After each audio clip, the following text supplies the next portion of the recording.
வாய்ப்பளியுங்கள் மீண்டும் அம்மாவிற்கென்று யுத்த காலத்தில் வாக்கு சேகரிக்கின்ற நிகழ்ச்சியாகவும் எதிரிகளின் அறைகூவல்களை எதிர்கொள்வதற்காகவும் மிக குறுகிய கால அவகாசத்தில்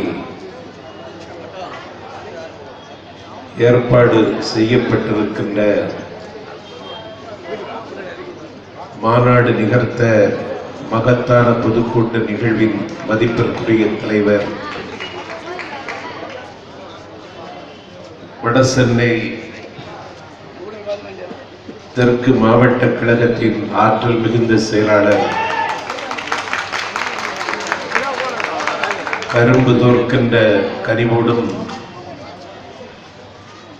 இரும்பு தோற்கின்ற துணிபோடும் எறும்பு தோற்கின்ற சுறுசுறுப்போடும் இடையறாது இயங்கி வருகின்ற கழகத்தின் கர்மயோகி, கழகத்திற்காக உழைப்பவனுக்கு ஒரு நாள் உரியதோர் அங்கீகாரம் அம்மா தருவார் என்பதற்கு இரத்த சாட்சியாக இங்கே அமர்ந்திருக்கின்ற மாவட்ட கழகத்தின் மதிப்பிற்குரிய செயலாளர், யுத்த காலத்திற்கு ஏற்ற தலைவன் சர்ச்சில் மட்டுமல்ல KS சீனிவாசனுக்கும் அந்த பட்டியலில் இடம் உண்டு என்று நிரூபிக்க காத்திருக்கிற என் இனிய நண்பர், பூங்காநகர் தொகுதியின் முன்னாள் சட்டப்பேரவை உறுப்பினர்,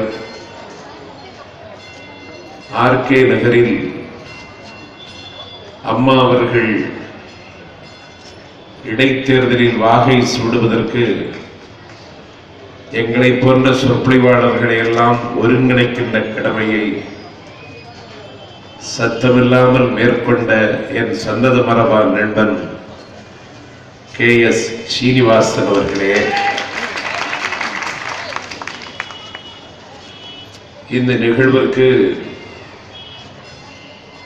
தலைமை தாங்கி சிறப்பித்திருக்கின்ற எழும்பூர் பகுதி அம்மா பேரவையின் ஆற்றல் மிகுந்த தலைவர் நண்பர் L. பாஸ்கர், எழும்பூர் பகுதி கழகத்தின் ஆற்றல் மிகுந்த செயலாளர், எதிரிகளுக்கு திகிலையும் எங்களுக்கு மகிழ்ச்சியையும் தருகின்ற மகிழன்பன், அம்மா பேரவை செயலாளர் கண்ணியத்திற்குரிய மாமா முகமது இம்தியாஸ், பகுதி பேரவை செயலாளர் பிரிதிவிராஜன், 78வது வட்ட செயலாளர் ஜோதிலிங்கம், 78 கிழக்கு வட்ட செயலாளர் துரைராஜ், 78 மேல்வட்ட தலைவர் ராஜேந்திரன் சுகுமார், இந்த வட்டத்தின் சுகதுக்கங்களை தீர்மானிக்க கடமையாற்றுகின்ற கழகத்தின் சகாக்கள் நாகப்பன், வசந்தமூர்த்தி, சம்பத்குமார், பானுமதி ராஜா,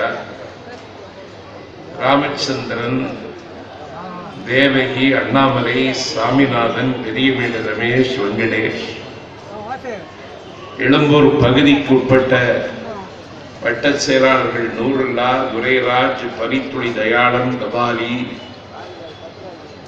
வேளாங்கண்ணி, ரமணன், ஜானி, சேகரன், ராமலிங்கம், நித்யானந்தம், ஜெயபால், ஆறுமுகம் உள்ளிட்ட கழகத்தின் நிர்வாகிகளை இந்த நிகழ்வில் கலந்து கொண்டு சிறப்புரை ஆற்றியிருக்கின்ற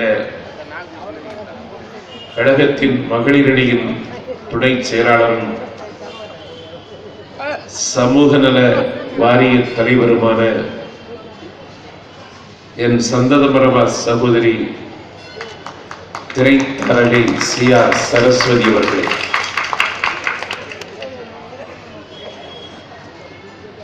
மாவட்ட கழகத்தினுடைய நிர்வாகிகள் அண்ணன் RMT ரவீந்திரஜெயன், கிரிநாத், வீரமணி உள்ளிட்ட மாவட்ட கழக நிர்வாகிகளை, நன்றி உரை ஆற்றுவதற்கு காத்திருக்கின்ற வட்டக்கழகத்தினுடைய துணை செயலாளர் ரமேஷ் அவர்களே, இந்த நிகழ்வில் என்னோடு வந்து கலந்து கொண்டிருக்கின்ற கழகத்தில் அம்மாவின் தலைமை நான் ஏற்றதற்கு பிறகு திருமறைக்காடு ஒன்றியத்தில்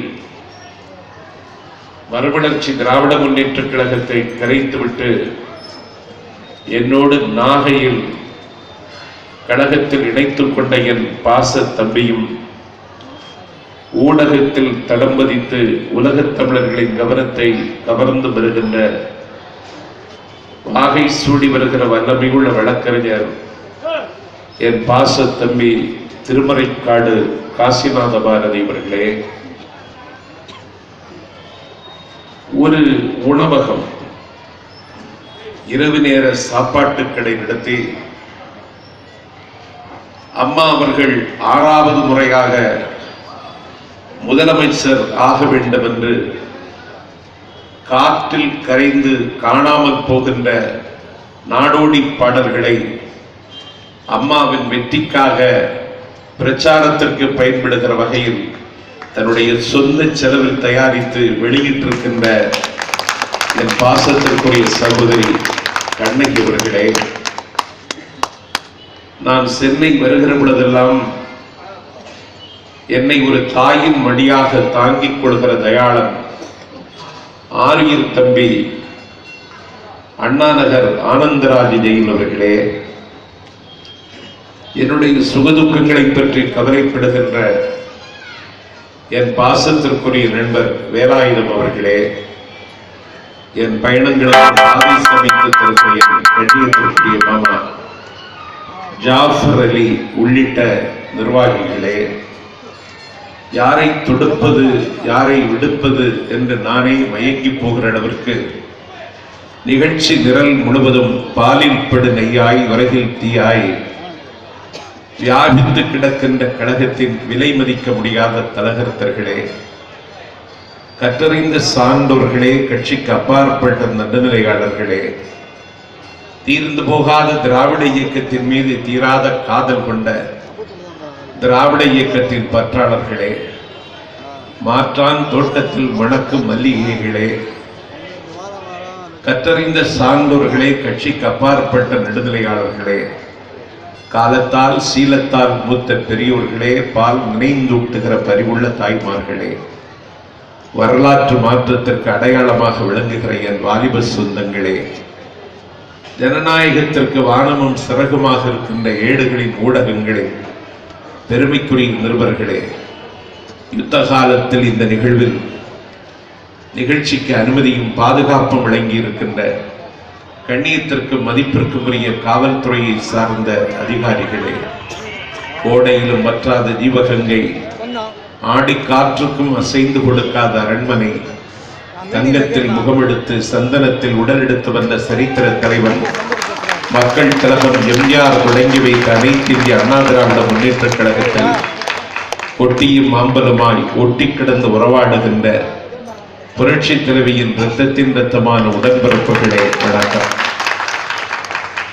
எதிரிகளின் அறைகூவல்களுக்கு முகம் கொடுக்கிற வகையில் தலைநகர் சென்னையின் அரசியல் பார்வையாளர்களை ஆக்கிரமித்திருக்கின்ற டானா தெருவில் ஒரு மகாநாட்டுக்கு ஒத்திகை பார்ப்பதைப் போல ஏற்பாடு செய்யப்பட்டிருக்கிற இந்த மகத்தான கூட்டத்தில்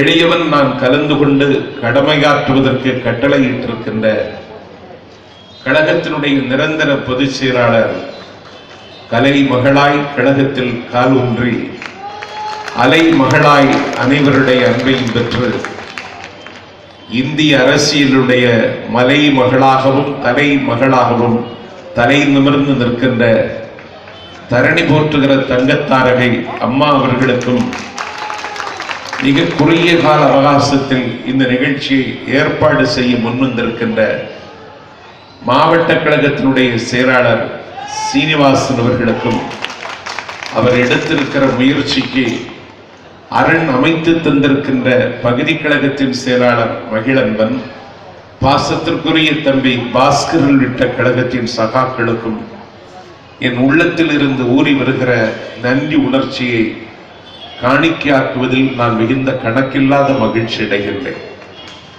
மிக மிக நீண்ட இடைவெளிக்கு பிறகு வட சென்னையில் டானா தெருவில் உரையாற்ற வந்திருக்கிறேன். தலைநகர் சென்னையில் எந்த இடத்தில் பேசுவது தித்திப்பாக இருக்கும் என்று என்னை கேட்டால் டானா தெருவில் பேசும் பொழுது கிடைக்கின்ற மகிழ்ச்சி மனநிறைவும் தலைநகர் சென்னையில் எங்கே பேசினாலும் எனக்கு கிடைப்பதில்லை. டானா தெருவில் பேசுவது என்பது காதலியின் கன்னத்தில் முத்தம் கொடுப்பது மாதிரி, கண்ணதாசன் கவிதையை படிப்பது மாதிரி, கன்னிமாரா நூலகத்தில் உட்கார்ந்து புத்தகம் படிப்பது மாதிரி நான் பூரித்து போகிற இடம் இந்த டானா தெரு. என்னுடைய இளைய பொது வாழ்வில் எத்தனையோ முறை இந்த இடத்திலே நான் உரையாற்றி இருக்கிறேன். இப்பொழுது ஒரு யுத்த காலத்தில் 6வது முறையாக அம்மாவை மீண்டும் முதலமைச்சராக்கி தாருங்கள் என்கிற ஒரு விண்ணப்பத்தை அம்மாவின் பிறந்த நாள் பெருவிழாவில் முன்வைப்பதற்காக உங்கள் முன்னால் நிற்கின்றேன். பண்டிகளின் முன்னால் முத்தை சிதறவிடாதேயுங்கள், பரிசுத்தமானதை நாய்க்கு கொள்ளாதேயுங்கள், ஆழ்வற்று பொன்வாங்கியோர் செய்த பூனை ஆந்தைக்கு கட்டி மகிழாதீர்கள், நீள்விட்ட பொன் மாளிகை கட்டி பேயினை நேர்ந்து குடியேற்றி விடாதீர்கள், செருப்புக்கு தோல் வேண்டி ஒரு செல்வ குழந்தையை கொண்டு விடாதீர்கள், வழி இருக்க குழியில் விழுந்து விடாதீர்கள், கனி இருக்க காயில் கவர்ந்து விடாதீர்கள்.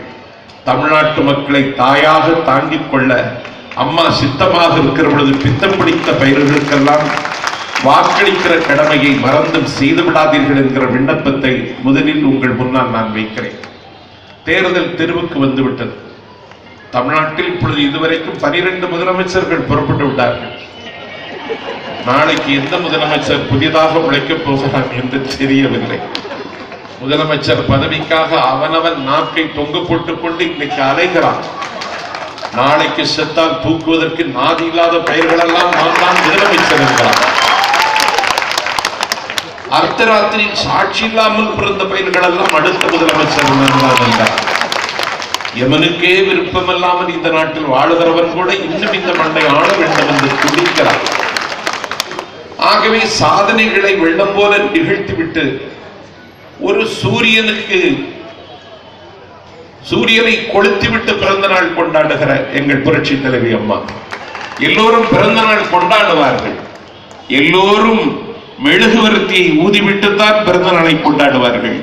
ஆனால் சூரியனை கொளுத்திவிட்டு பிறந்த நாள் கொண்டாடிய ஒரு வரலாற்று பெண்மணிக்கு வாகை பூக்களை வாரித்தாருங்கள் என்று விண்ணப்பம் வைக்கிற நேரம் இந்த நேரம். ஏனென்றால் வாக்களிக்கின்ற ஜனநாயக கடமையிலே தலைநகர் சென்னை எப்பொழுதும் விழிப்போடு இருந்து தர வேண்டிய காலகட்டம் இந்த காலகட்டம். பாசறைகளை பலப்படுத்துங்கள், அணிவகுப்பை தயார் செய்யுங்கள், பாடி வீடுகளை உருவாக்குங்கள், ஆயுதங்களை கூர்தீட்டுங்கள். எதிரி எத்தனை பெரியவனாக எந்த வடிவம் எடுத்து வந்தாலும் அவனை நிர்மூலமாக்கப் போகிறது அனைத்து இந்திய அண்ணா திராவிட முன்னேற்ற கழகம் என்கிற சைனியம் என்பதை வருகிற யுத்த காலத்திலே நிலைநாட்டுங்கள். அனைத்து இந்திய அண்ணா திராவிட முன்னேற்ற கழகம் எந்த நோக்கத்திற்காக தொடங்கப்பட்டதோ அந்த நோக்கத்தை நிறைவேற்றுகிற யுத்தம் இந்த யுத்தம். இதை ஞாபகத்தில் வைத்துக் கொள்ளுங்கள். திராவிட இயக்கம் என்று சொல்லுவது ஏதோ கருணாநிதி பெற்றெடுத்த காலி பெயர்களுக்கு நாற்காலிகளை பெற்றுத் தருவதற்காக அல்ல. திராவிட முன்னேற்ற கழகம் என்கிற அறிவியக்கத்தை அறிஞர் அண்ணா அன்றைக்கு ஒரு மழை நாளில் ராபின்சன் நந்தவரத்தில் தொடங்கி வைத்து பேசும் பொழுது சொன்னார், தம்பி, ஒரு பழைய கலாச்சாரம் தன்னுடைய முகத்தையும் முகவரியையும் இழந்து விட்டது தம்பி. காலம் காலமாக கட்டி காப்பாற்றி வந்த பண்பாடு கண் முன்னால் உடைந்து சிதறி உருமாறுகிறது தம்பி. கண்ணுதர் பெருங்கடவுளும் கழகமோடு அமர்ந்து பெண்ணுற தெரிந்த பசுந்தமிழ் மொழி அழிந்து கொண்டிருக்கிறது. உடைந்து கொண்டிருக்கிற பண்பாட்டை உடையாமல் காப்பாற்றவும், அழிந்து கொண்டிருக்கிற மொழியை பேணவும் தூர்ந்து கொண்டிருக்கிற கலாச்சாரத்தை தடுத்து நிறுத்தவும் நான் திராவிட முன்னேற்ற கழகம் என்னும் தென்திசை தீபத்தை தொடங்கி வைக்கிறேன். இந்த தீபம் அணையாமல் காப்பதற்கு அஞ்ஞானம் கொண்ட வீரர்கள் தேவை. என்னை நம்பி வந்தால் சுகம் கிடைக்கும், சுபிட்சம் கிடைக்கும், சொர்க்கத்திற்கு வழி கிடைக்கும், பதவி கிடைக்கும், உதவி கிடைக்கும், பல்லைக்கில் பவனி வரலாம், பல கோடி தேடலாம் என்று கனவு காணுகிறவர்கள் என் பக்கம் வர வேண்டாம். என்னை நம்பி வரக்கூடியவர்களுக்கு நான் பரிசாக தருவது சிறைச்சாலை, சித்திரவதை, வீரமரணம். இதை ஏற்றுக்கொள்ள விருப்பமுள்ளவர்கள் என்னை நம்பி வாருங்கள். தம்பி, நீயும் நானும் இரத்தமும் சதையுமாக இசைந்தும் இணைந்தும் கடமையாற்றினால் உலகத்தில் இருக்கிற தேசிய இனத்திற்கு, எந்த தேசிய இனத்திற்கும் இல்லாத ஒரு தனித்தன்மை உள்ள தமிழ் தேசிய இனத்தை உலகத்திலே தலை நிவர செய்ய முடியும் என்கிற 1000 கனவுகளோடு இந்த தீபத்தை தொடங்கி வைக்கிறேன் என்று ஒரு 50 ஆண்டு காலம் உழைத்தால் ஒரு தமிழினம் தமிழ் தனி தேசிய இனமாக உலக வரலாற்றில் தலை நிமிர்ந்து நிற்கும் என்ற கனவோடு தொடங்கப்பட்ட அந்த அறிவு இயக்கத்தை 1969 பிப்ரவரி திங்கள் 3ஆம் தேதி ஊமைகளை பேச வைத்த பிருந்தாவனம், நமக்காக பாதை சமைத்தவன், நமக்காக மீது நடந்தவன், நமக்காக முற்றும் துறந்தவன், உள்வளர்ந்த புற்றுக்கு தன்னுடைய உயிரை எழுதி கொடுத்து விட்டு கொள்கையை மட்டும் உயிராக தந்தானே அந்த அறிஞர் பெருந்தகை அண்ணா கண்ணை மூடியதற்கு பிறகு, காலதேவன் அவரை கைப்பற்றிக் கொண்டதற்கு பிறகு, கருணாநிதி என்று சொல்லக்கூடிய இந்த குலத்துரோகி, வெள்ளத்தில் வந்த குப்பை, கள்ளத்தில் கொடுத்த கயவன், மக்கள் கழகம் எம்ஜிஆரின் தயவினாலே ஆட்சியையும் கட்சியையும் கபலீகரம் செய்து கொண்டதற்கு பிறகு அண்ணாவின் தம்பிமார்களுக்கு இயக்கத்திலே இடமில்லை.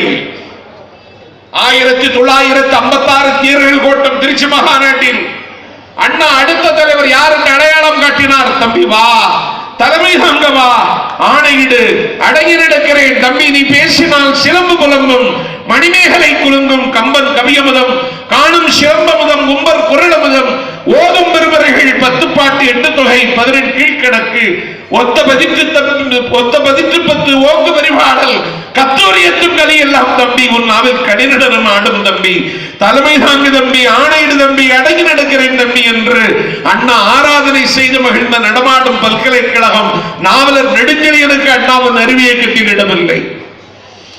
பாலோடு நேர்தமிழும் பைந்தமிழ் மாக்களும் ஆளோடு வேறென்று அறிந்திருந்தும் ஆள வந்தார் மேலோடு பேசி விடுவரேன் அவ்வாட்சி சாலோடு நீர் என்று கூடுவாய் கருங்குயிலை என்று இந்தியை எதிர்த்து இன்ப தமிழகத்தின் மாணவர்கள் இந்தியாவுடைய ராணுவத்தை எதிர்கொள்கிற சத்தியாவசத்தோடு வீதிக்கு வந்த பொழுது அந்த உணர்ச்சியை பாழாக்கிவிடக் கூடாது என்று திராவிட இயக்கத்தின் நாற்றங்காலில் மாணவரணிக்கு ஒரு வடிவம் தந்தானே கணியூர் குடும்பத்து பிள்ளை தென்னகம் தந்த கே.ஏ. மதியழகனுக்கு அந்த இயக்கத்திலே இடமில்லை. கருத்தரித்திருக்கிறாள், 9 மாத கர்ப்பிணி, இந்திய எதிர்த்து போராட்டம், 9 மாத கர்ப்பிணி சிறைச்சாலைக்கு செல்வதற்கு அண்ணாவை தந்த கொடி எடுத்துக் கொண்டு வருகிறாள். உனக்கு பேறுகாலம் ஆகிட்டே தங்கையே, நீ இப்பொழுது சிறைச்சாலைக்கு வரலாமா என்று கேட்ட பொழுது, எனக்கு பேறுகாலம் இருக்கட்டும், தமிழுக்கு பேறுகாலம் இருக்கிறதா அண்ணா?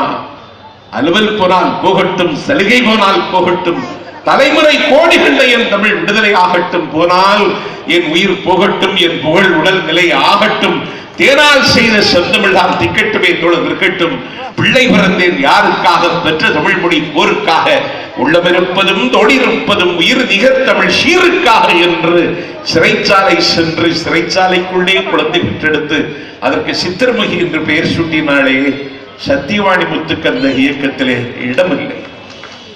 என் பெருமைக்குரியவர்களே, டிவோஷன், டெடிகேஷன், டிட்டர்மினேஷன், டிரெக்ஷன் எல்லாம் பொருந்திய எங்கள் திராவிட இயக்கத்தின் மகத்தான லீடர் இவர்தான் என்று பண்டிதபின் நேருவுக்கு, ஜவஹர்லால் நேருவுக்கு அண்ணாவை அறிமுகம் செய்த நாவுக்கரசர் நாஞ்சிலாருக்கு நாடாளுமன்றத்தினுடைய அத்தாடி மண்டபத்தில் சட்ட சிக்கல்கள் வருகிற பொழுது அதை சம்பிரதாயமாக கவிழ்க்கின்ற தி பெஸ்ட் பார்லிமெண்டேரியன் என்று பெயர் பெற்ற ஈரா செழியனுக்கு அந்த இயக்கத்தில் இடமில்லை.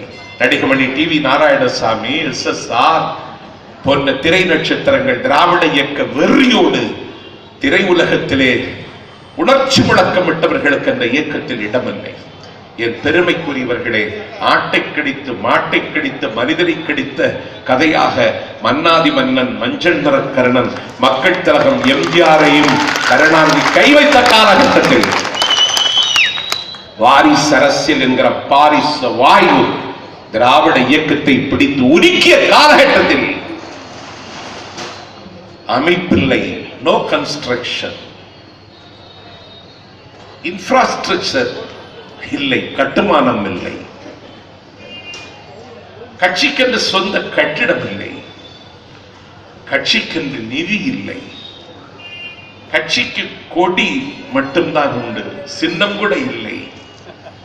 ஒரு வாரிசு அரசியலை எதிர்த்து கோடானு கோடி குடிசைகளில் வாழ்கிற சாமானிய தமிழனின் கனவை நனவாக்க மக்கள் திலகம் இயக்கத்தை தொடங்கி அவர் வீதிக்கு வருகிற பொழுது 1972 திண்டுக்கல்லில் இடைத்தேர்தல் வருகிறது. பாசிச வெறுபிடித்த கருணாநிதி அன்றைக்கு முதலமைச்சர். ஆனை சேனை ஆள் அம்பு கோட்டை குத்தளம் குடிமரம் கொள்ளையடித்த கோடி பணம் எல்லாவற்றையும் கொட்டி சிறுவடித்து மக்கள் திலகத்தை வீழ்த்தி விடலாம் என்றவர் கருதிய பொழுது ஏழை எளிய மக்களின் சகாப்தம் என்ற அண்ணா சொல்வதை நிறைவேற்றுகிற வகையில் எடுத்த எடுப்பிலேயே பாசிச வெறுபிடித்த கருணாநிதியை ஆளுங்கட்சியாக இருந்து வீழ்த்திய பெருமை மகத்தான தலைவர் மக்கள் திலகம் எம்ஜிஆருக்கு. அவர் முதலமைச்சராக இருக்கிற காலவரையிலும் கோட்டை பக்கம் வர முடியும் என்று கருணாநிதி கனவு காணவில்லை.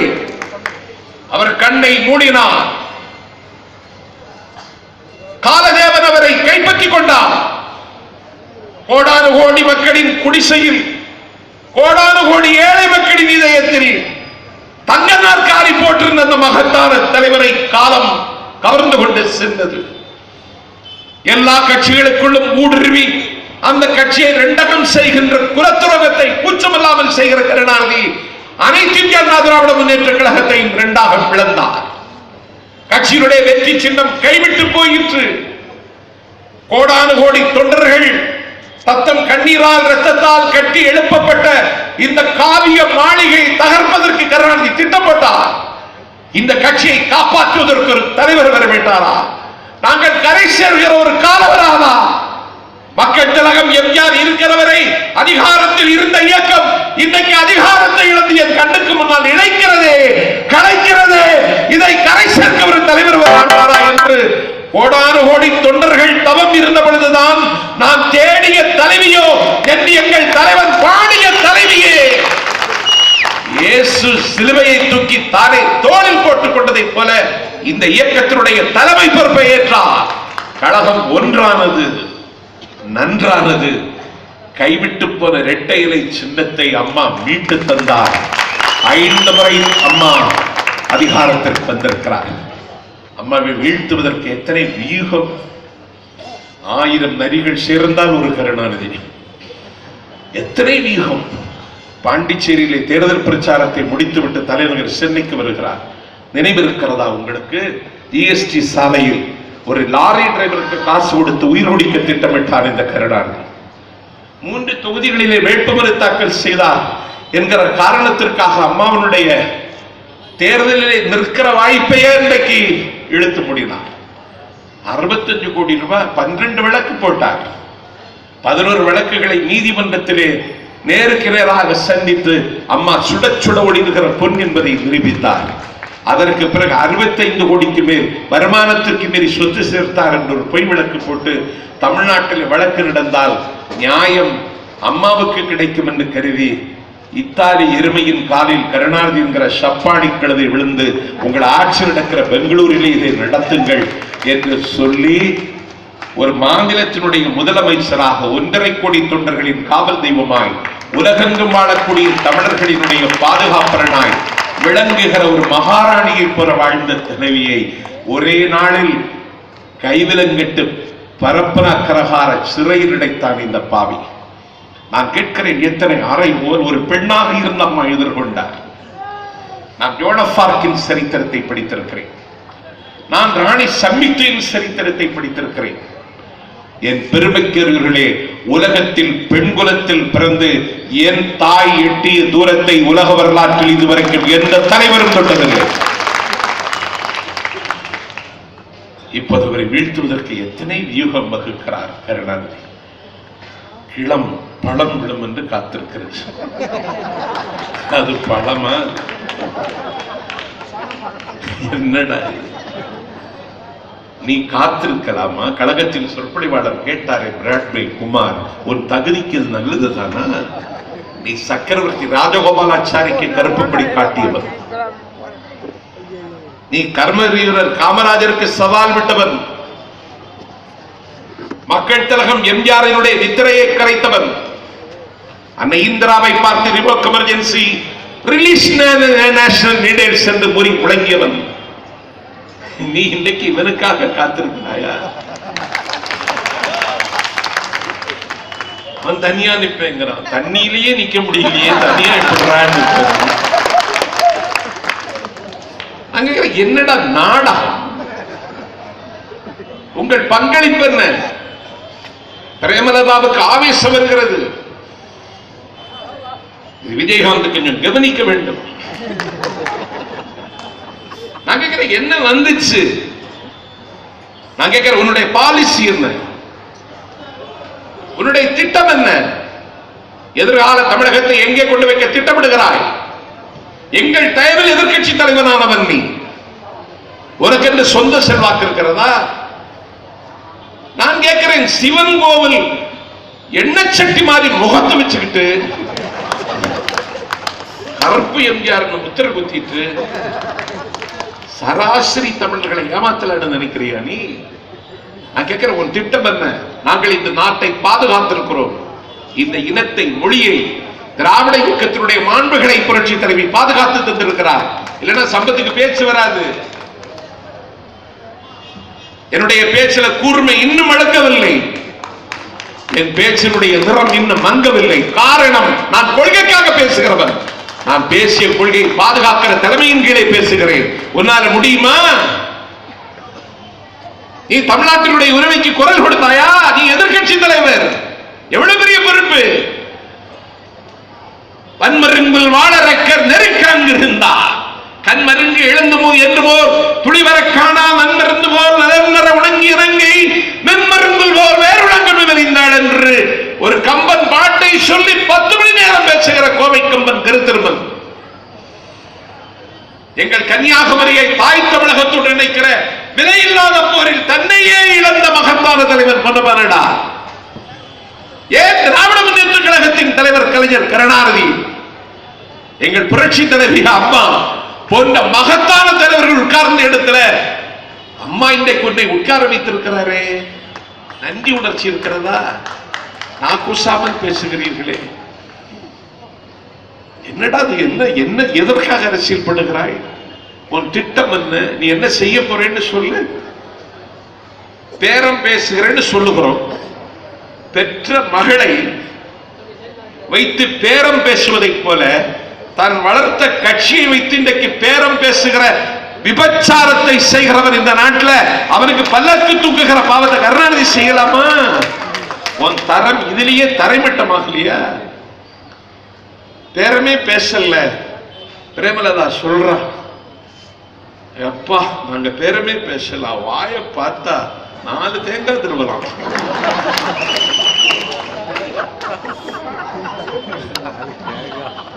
பேரமே பேசல. ஜவடேகர் எதுக்கு வந்தார்? கோயம்பேட்டுக்கு கத்திரிக்காய் விலை கேட்க வந்தானா? எதுக்கு வந்தான்? எதுக்குறா வந்தா? பேரம் பேசல. நீ பழம் விழும் என்று காத்திருக்கிறேன், பதில் சொன்னியா? நீ மக்கள் நல கூட்டணி கதவே இல்ல, கதவு திறந்திருக்கிறான், பதில் சொன்னியா? நீ வாயில என்ன இருந்தது அப்பொழுது? பிரேமலதா உன் வாயில என்ன இருந்தது? அப்ப நீங்க பேரம் பேசலையா? ஏன் அம்மாவை வீழ்த்தணும்னு இப்படி ஆசைப்படுறீங்களுக்கு என்ன காரணம்? அதை சொல்லு. ஊழல் ஆட்சின்னு சொல்லுவியா? நான் கேட்கிற, ஆண்டாள் அழகர் காலேஜ்ல கேபிடேஷன் ஃபீஸ் இல்லாம அட்மிஷன் கொடுத்திருக்கிறியா நீ? உன் மச்சான் எடுத்துக்கிற பாண்டிச்சேரி மெடிக்கல் காலேஜ்ல கேபிடேஷன் ஃபீஸ் அவங்க சீட்டு தருவியா நீ?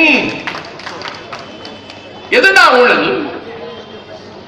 பா சிதம்பரத்துக்கு மகன் கார்த்திக் சிதம்பரம் லண்டன்ல 800 ஏக்கர் வாங்கியிருக்கான். எங்க ஆட்களை சொல்லுவியா நீ? அடையாளம் காட்டுவியா நீ? அப்படி வாங்கினா எங்களைத்தான் இங்க தக்க வைக்க முடியுமா?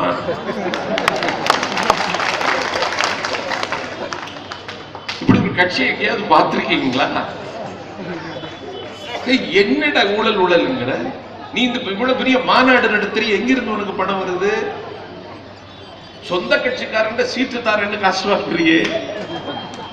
1 கோடி 2 கோடி கட்டுங்க, அவன் விவரம் தெரியாம கட்டுறான்.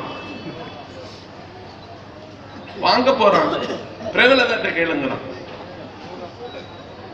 நான் தர்றேங்கிறாவா? அவனுக்கு ஒரு கொஞ்ச நேரம் சந்தோஷம். என்னடா இது?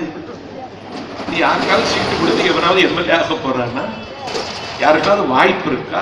நீ தமிழ்நாட்டுக்காக ஏதாவது ஒரு துரும்ப தூக்கி போட்டிருக்கிறியா? நீ ஒரு திரை உலகத்துல ஒரு கதாநாயகனாக வந்தம் என்பதை தவிர ஒரு தகுதி இருக்கா? நேற்றுக்கு டாக்டர் அன்புமணின்னு சொல்லி ஒருத்தன், நான் எங்கேயும் அவரை பார்த்துருக்கேன்.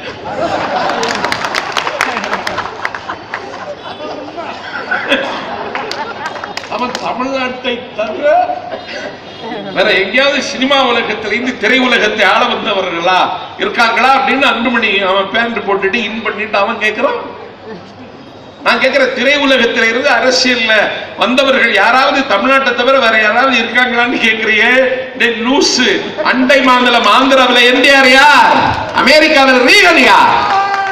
ஏதாவது விவரம் தெரிஞ்சிட்டு பேசுங்கடா. அவன் முதலமைச்சர் ஆனது மாதிரி சீன் போடுறான். டாக்டர் அன்புமணி ஆகிய நான் நீ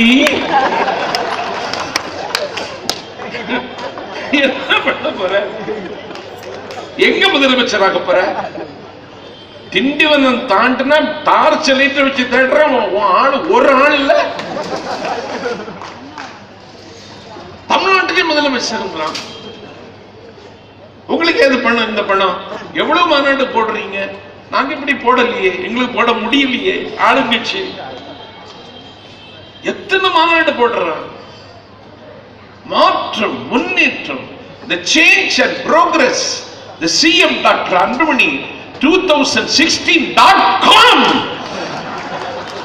18 கோடி ரூபாய் செலவு. ஒரு நாளைக்கு 18 கோடி. இவன் கருணாநிதிக்கு மகன், அவனுக்கு முதலமைச்சர் ஆகணும்னு ஆசை. தவப்பனை ஓவர்டேக் பண்றான். அவன் குணமோ மகனை ஓவர்டேக் பண்றது. இத மூக்கா முத்துட்ட கேட்டா சொல்லுவான். அது பழைய விவகாரம், அதெல்லாம் பேச முடியாது. மகனை ஓவர்டேக் பண்றது அவன் குணம். இப்ப இவன் தகப்பனை ஓவர்டேக் பண்ணணும்னு சொல்லி நடைப்பயணம்னு தொடங்கிட்டான். அவன் மருமகன் இருக்கான். உலகத்திலேயே மாமாவுக்கு ஏற்பாடு செய்த மருமகன் அவன் ஒரு ஆளா தான் இருப்பான். ஏற்பாடு பண்ணி ஒரு கார்பரேட் கம்பெனிக்கு கையில திமுகவை ஒப்படைக்கிறாங்க. திமுகவில் இருந்து தர வேண்டிய கட்டாயத்தில் இருக்கிற பெருமக்கள் எளியவன் பேச்சை கேட்க வந்திருந்தார். தீர்ந்து போகாத திராவிட இயக்கத்தின் மீது தீராத காதல் கொண்டு மேடைக்கு வந்தவன் நான். ஒரு கொள்கைக்காக முழக்க வேண்டும் என்று கல்லூரி பருவத்திலே கராக்கரகத்தின் கதவை தட்டியவர் நான். தமிழகத்தில் இருக்கின்ற 8 மத்திய சிறைச்சாலைகளில் 7 மத்திய சிறைச்சாலைகளில் வாசம் புரிந்த ஏழை தொண்டன் நான். நான் திமுகவில் மிச்சம் இருக்கிற தோழர்களை கேட்கிறேன். ஸ்டாலின் முதலமைச்சராவதற்கு தமிழகத்தில் ஒரு கார்பரேட் கம்பெனி வேலை பார்க்கிறதே உங்களுக்கு தெரியுமா? எத்தனை கோடி? ஸ்டாலின் போடுற பேண்ட் விலை என்னன்னு கேட்டேன். நியூயார்க்ல இருந்து இறக்குமதி செய்யறாங்களாம். அவன் போடுற பேண்ட் 400 பேண்ட் வாங்கியிருக்கான்.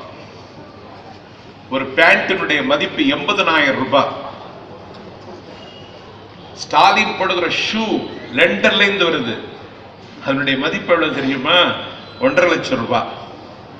ஸ்டாலின் போடுகிற பிராண்டட் ஷர்ட் அதுவும் வெளிநாட்டில் இருந்து வருகிறது. அதனுடைய மதிப்பு 40,000 ரூபாய். அவனை காலையில குளிப்பாட்டி அவனுக்கு மினரல் கொடுத்து இந்த கழுத்தை எல்லாம் கொஞ்சம் நிமித்து முகத்தை எல்லாம் கழுவி ப்ளீச் பண்ணி, ஆமா அவன் ஏற்கனவே இந்த ஃப்ரிட்ஜில் வச்ச கோழி மாதிரி இருக்கானா, அவனை சரி பண்ணி வீதியில கொண்டு வந்து 10 லட்சம் ரூபாய் செலவா. அந்த கார்பரேட் கம்பெனி முதலாளியே என்கிட்ட சொல்றான், அதுக்கு மட்டும் 10 லட்சம் ரூபாய் செலவு அதில் கொண்டு வர்றது ரெடி பண்றதுக்கு இன் பண்ணணுங்கிறானோ, இன் பண்ணி வர்றான். நாகர்கோவிலிருந்து பயணத்தை தொடங்குறான். எங்க சேர்மாதேவிக்கு பக்கத்தில் ஒரு வயல்வெளியில 10 பெண்கள், மாதிரி நாராயணன் தப்பா நினைக்கப்படாது, 10 பெண்கள் பட்டுச்சேலை உடுத்திட்டு விவசாயம் பண்ண வர்றான். ஸ்டாலினுக்காக பெரிய விவசாயம். அந்த வயல் வாசல் நிக்கிற அந்த பெண்கள்கிட்ட ஸ்டாலின் கேட்கிறார், விவசாயம் எப்படி இருக்கு அப்படின்னு கேட்கிறார். அந்த பெண்களுக்கு ஏற்கனவே வசனம் சபரீசன் எழுதி கொடுத்தது, இந்த அம்மா ஆட்சியில விவசாயம் சரியில்லைன்னு சொல்லணும். அதுதான் 300 ரூபாய்.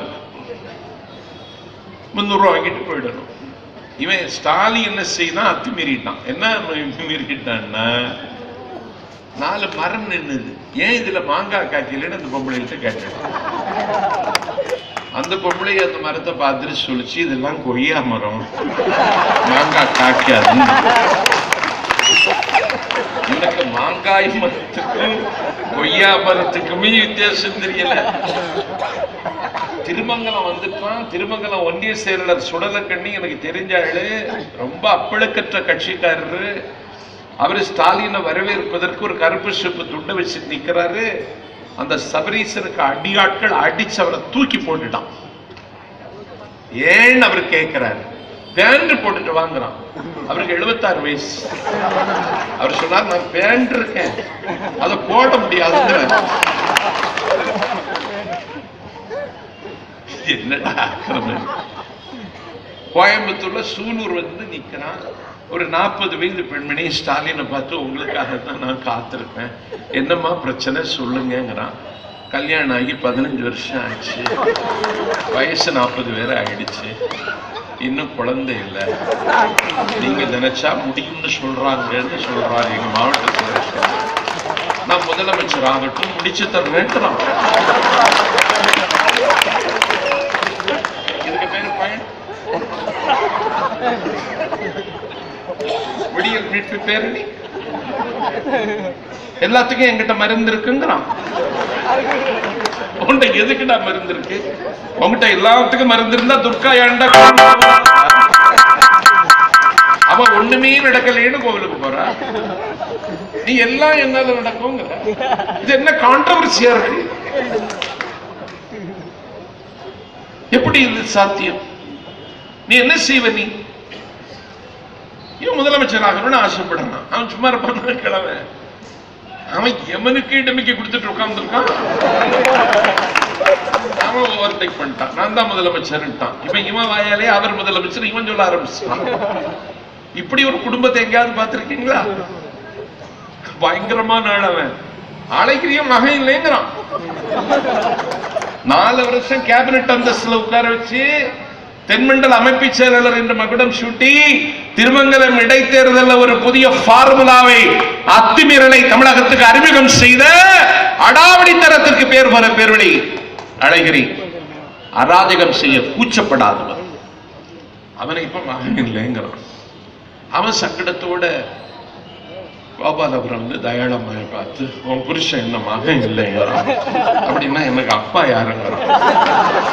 அந்த தயாளம்மா அவ அந்த அம்மா கூச்சம் இல்லாம சொல்லுது, ஞாபகம் இல்லடான்னு அது சொல்ற.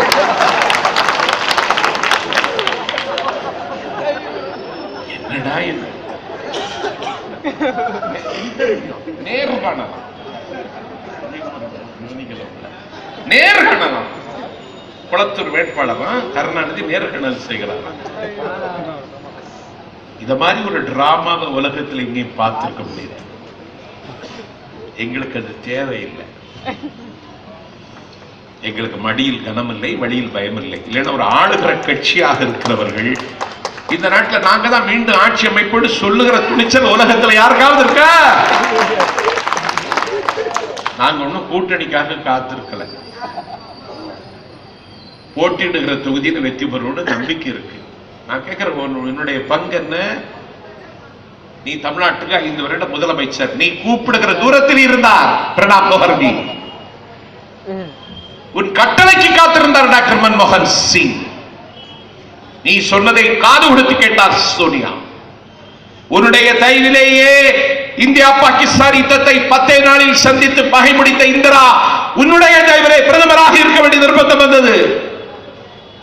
உன்னுடைய தயவிலேயே பிரதமராக இருக்க வேண்டிய கட்டாயம் விஸ்வநாத் பிரதாப் சிங்குக்கு, ஐக்கிய குஜராலுக்கு, ஆக்சுவலி தேவகவுடேவுக்கு உன்னுடைய தயவாலேயே பிரதமராக நீடிக்க வேண்டிய நிலைமை வந்த பொழுது அந்த வசந்த காலத்தில் என் தமிழகத்தினுடைய தேவைகளை இந்த நேரத்தில் நிறைவேற்றி தாருங்கள் என்று ஒரு மனு கொடுத்திருப்பியா நீ?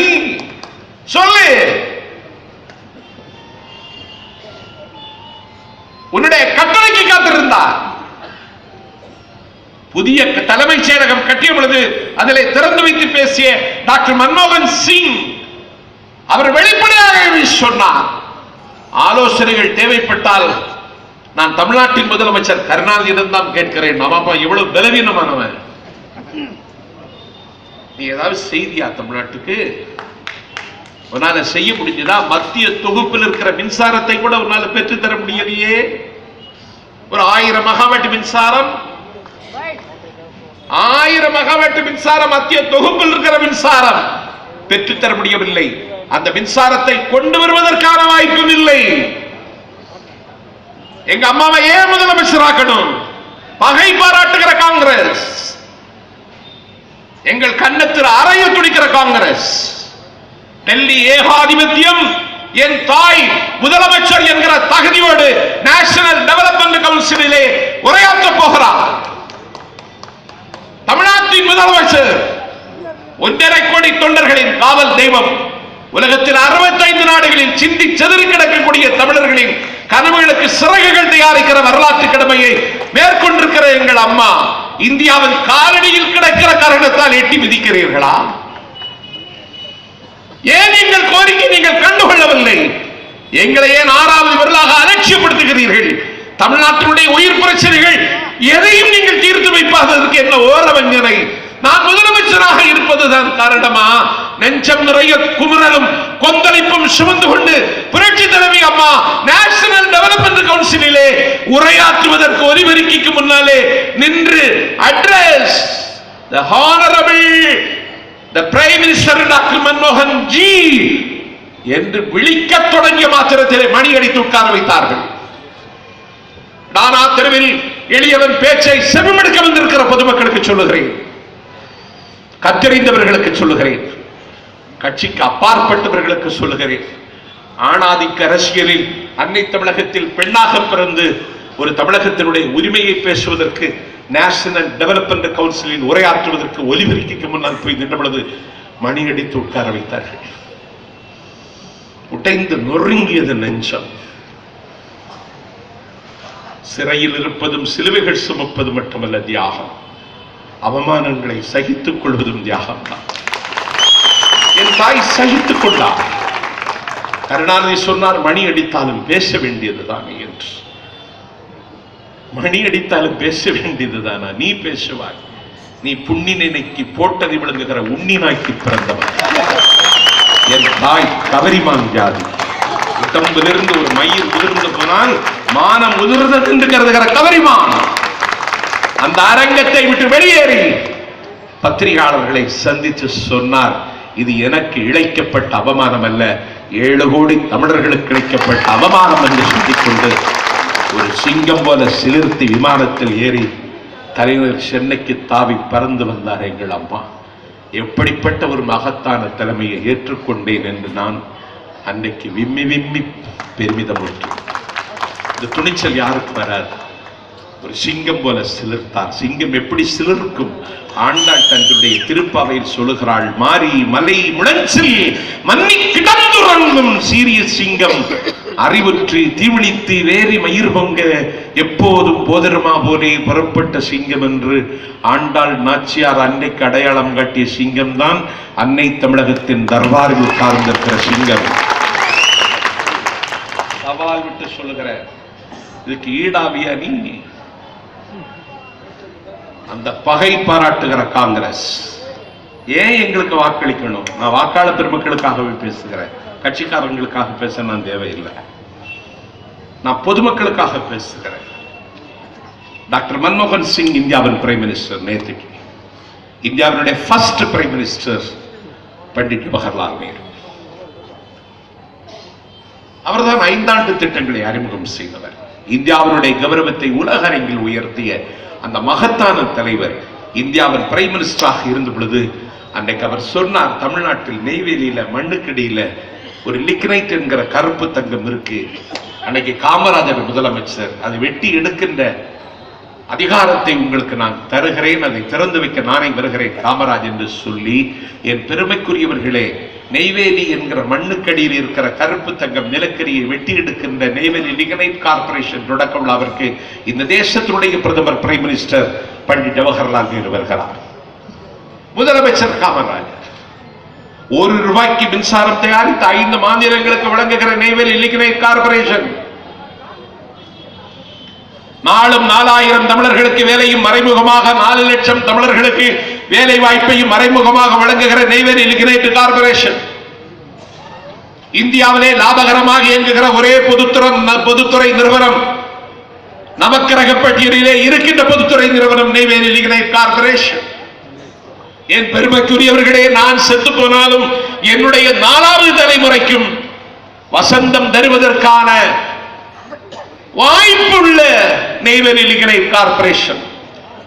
இதை தேசத்திற்கு அர்ப்பணிக்க வருகிறார் தேசத்தின் பிரதமர். முதலமைச்சர் காமராஜர் அந்த விழாவில் பேசினார், இதிலே தமிழகத்திற்கு ஏதாவது பங்குண்டா என்று அன்னைக்கு கேட்டார். நேரு பதில் சொல்லவில்லை. காலம் தோலுரித்திருக்கிறது. எங்கள் அம்மா முதலமைச்சர் டாக்டர் மன்மோகன் சிங் இந்தியாவின் பிரைம் மினிஸ்டர். இன்னைக்கு பினான்சியல் எமர்ஜென்சி, ஒரு பொருளாதார நெருக்கடி உலகத்தையே உலுக்கிக் கொண்டிருக்கிறது. இதை சமாளிக்க முடியவில்லை. 23 சர்வதேச பல்கலைக்கழகத்திலே டாக்டர் பட்டம் பெற்ற டாக்டர் மன்மோகன் சிங், நீ எகனாமிக் பாலிசி, தி குளோபலைசேஷன், அதை இந்தியாவிற்கு அறிமுகம் செய்த டாக்டர் மன்மோகன் சிங் நெய்வேலி லிக்னைட் கார்பரேஷன் 10% பங்குகளை விற்பதற்கு முடிவெடுக்கிறார். பொதுமக்களுக்காக சொல்லுகிறேன், விற்கணும்னு முடிவெடுத்தார். செய்தி எங்கள் அம்மாவுக்கு வருகிறது. தடி கொண்டு பலர் தலையில் அடித்ததை போல, இடி வந்து இதயத்தில் விழுந்ததை போல துடித்து போன எங்கள் அம்மா டாக்டர் மன்மோகன் சிங்கை தொடர்பு கொள்கிறார். ஜவஹர்லால் நேருவின் காலத்தில் தமிழகத்துக்கு கிடைத்த கற்பதிருவை, காமதேனுவை நெய்வேலி லிக்னைட் கார்பரேஷன் பங்குகளை விற்க தீர்மானித்து விட்டீர்களா மன்மோகன் சி? எஸ் என்றார். ஏன் விற்கிறீர்கள்? ஒரு பினான்சியல் எமர்ஜென்சி. விற்றால் உங்களுக்கு என்ன கிடைக்கும் அம்மா கேட்டார். 600 கோடி ரூபாய் கிடைக்கும். 600 கோடி ரூபாய் கிடைச்சா உங்க பொருளாதார தட்டுப்பாடை நிவர்த்தி பண்ணிடுவீங்களா சிங்ஜி? எஸ், ஓரளவு சமாளிப்போம்.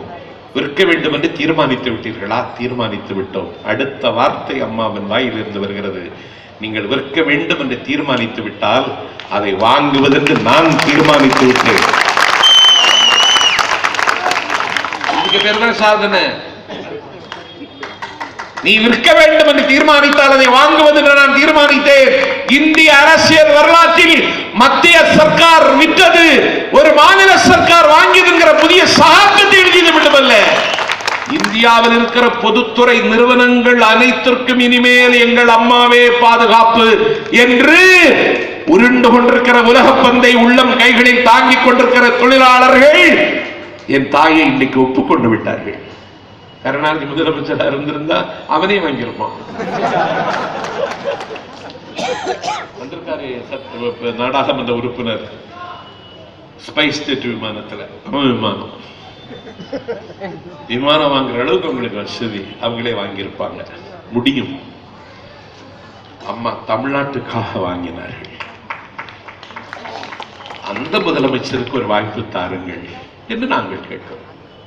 பகை பாராட்டுகிற காங்கிரஸ், எங்கள் ஆரக்காலை அசைத்து பார்க்க ஆசைப்படுகிற காங்கிரஸ் அதிகாரத்தில் இருக்கிற பொழுதுதான் மக்கள் திலகம் எம்ஜிஆர் இந்த மண்ணில முதலமைச்சராக இருந்துதான் காவிரி தண்ணீர் பிரச்சனைக்கு ட்ரிபியூனல், நடுவர் மன்றம் கண்டார். அதுவே தேவையில்லை என்றார் கருணாநிதி. நடுவர் மன்றத்தினுடைய தீர்ப்பு வந்தது. அழகிரி கேபினட் அந்தஸ்து, தயாநிதி மாறன் கேபினட் அந்தஸ்து, கருணாநிதியின் கள்ள மருமகன் ராஜா கேபினட் அந்தஸ்து, டி.ஆர். பாலு கேபினட் அந்தஸ்து, திரையுலக பிரபலம் நெப்போலியன், ஜெகத் ரட்சகன், நாமக்கல் காந்தி செல்வன், தஞ்சாவூர் பழனிமாணிக்கம், கேபினட் நந்தஸ், திமுக மன்மோகன் சிங் அமைச்சரவை மேஜர் பார்ட்னர், காவேரி தண்ணீர் பிரச்சனையில